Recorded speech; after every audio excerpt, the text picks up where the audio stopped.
toxicology report. Bingo is an example of what happens to Native people today. It shows you that this kind of regime of brutality didn't end and it's carrying on. And it kind of conflicts with people's notions of Canada. And even my experience of Canada growing up, where I didn't have a lot of contact with this world until I began to work with the Native people.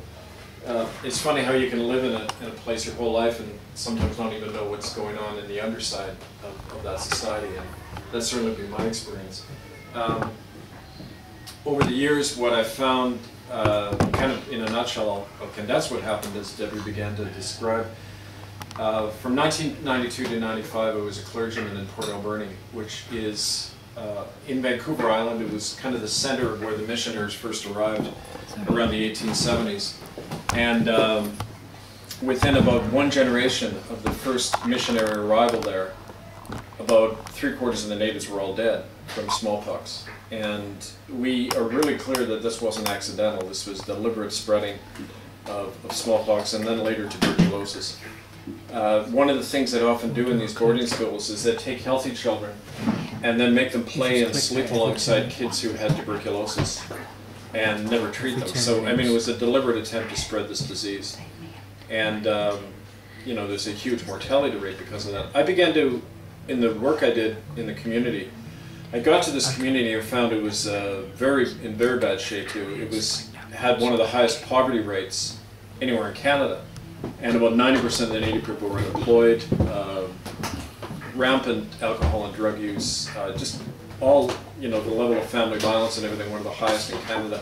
So I began to invite these people into my church. We opened a food bank. I encouraged them to come in. We formed a group called Low Income Folks Together that was trying to campaign for better housing and improvements in the Alberni Valley. And within about a year, congregation had gone from 30 to 120 people. And there was, like, in the pews on a Sunday, you'd have younger people, natives and whites, which was really unusual in Port Alberni to have natives and whites sitting together in the same church. It was kind of like going into the southern states in the 60s and trying to bring blacks and whites together. It was the same kind of impact. There was a lot of support on the ground, but a lot of kind of a racist counter-reaction in the city. And I began to get a bad name in certain quarters for having done that. The long and short of it is, as more of the Native people began to speak from my pulpit, because after I gave my sermon, I'd let people get up. I had like an open pulpit, people could just speak about anything. And we began to hear these stories. I remember the first time anyone ever spoke about it, a Native elder called Alfred Keitla got up and began to describe how friends of his who had been in the local school had never come back, and that they were buried in the hills behind the school. And so you can imagine the reaction this caused, because right in the same pews were sitting actually the daughter of one of the former residential school principals, who was later accused of killing 2 children in the school. Alfred Caldwell, his name was. So there was this immediate kind of division, but I think John Wesley, who founded the Methodist movement here in Britain, he had an expression. He said, when he was challenged that he was creating too much social conflict, he said, well, I'm just stirring up God's good trouble.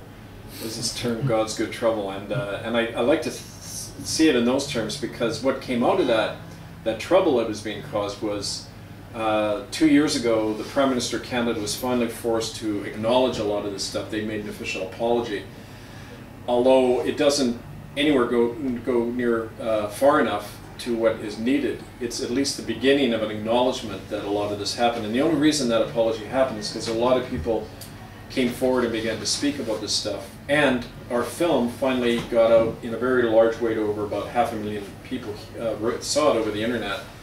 Members of Parliament in Ottawa began to see this thing, and in fact, one of the Native members of Parliament got up and asked a question to the speaker saying, you know, when are these children going to be given a proper burial?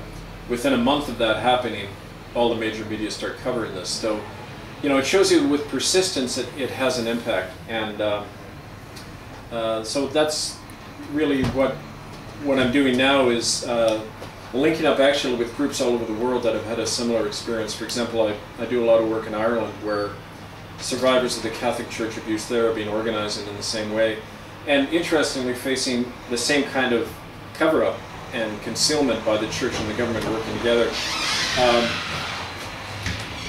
You know, so you find a similar pattern all over the world of the same crimes and the same concealment, and that's why we're trying to unite survivors all over the world. In London in September, we're actually holding a tribunal where people with stories of abuse in the church and other experiences like this genocide against Native people can come and give their testimony. And we'll be issuing a report and actually a documentary film based on that. That's kind of where I'm going now. But what I thought I'd do is do a couple of readings from the book so you can get a taste of it. And then we can have discussion, questions. Is there anything else you wanted to kind of ask at this point before I get into that? Any questions or comments or brilliant insights? If not, I'll just wet my whistle and leap right in. And thanks for the sunlight, it's great. We got caught in the shower earlier. So this book,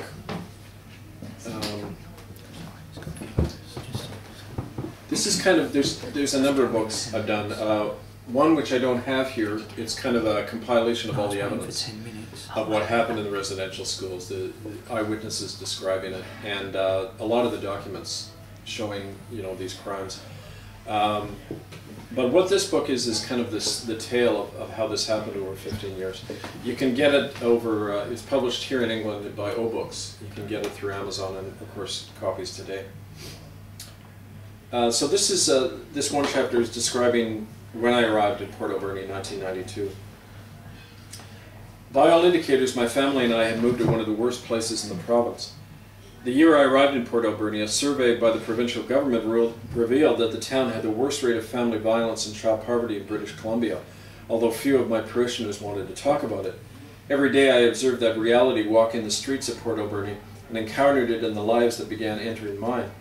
Some of it even began to enter our comfortable little church, especially when I opened the doors and launched a food bank in our church basement. We called the effort Loaves and Fishes after the name was suggested by a feisty native woman named Debbie Seward, who had begun to frequent my church together with her family and friends. A month after I began at St. Andrews, another native woman named Karen Connerly walked into the church on a Sunday morning, accompanied by her 2 children, Eric and Kendra. Indian style, Karen let her kids run free as she took her seat. One of the women in the congregation asked Karen to leave. "Screw you, bitch," Karen replied precisely, if not subtly. The red-faced church lady glared at me before storming from the church. The white lady was to return eventually and actually became one of my strongest supporters. She came to know Karen and her kids as well, often driving them to church or to our food bank. But it took that first confrontation for the unspoken to be said, like a key opening an encrusted and forbidden door. More was said by Karen and her kids that first Sunday.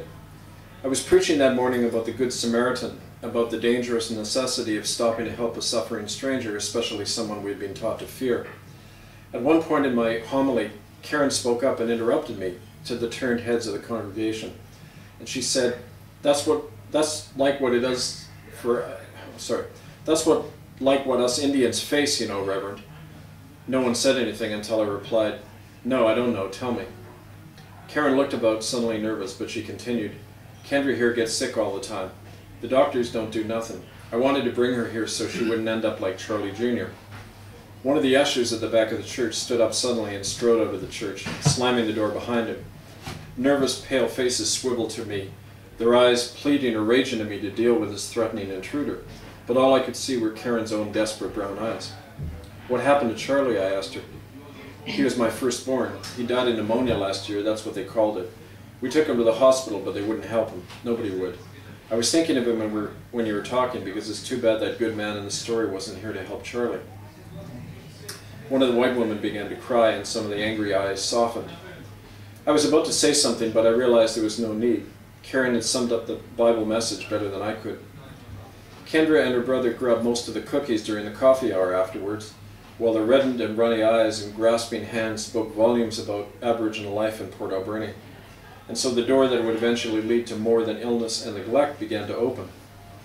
A woman called Virginia nudged it open even further a few weeks later. I couldn't pronounce her Indian name, so I called her by her Caucasian one.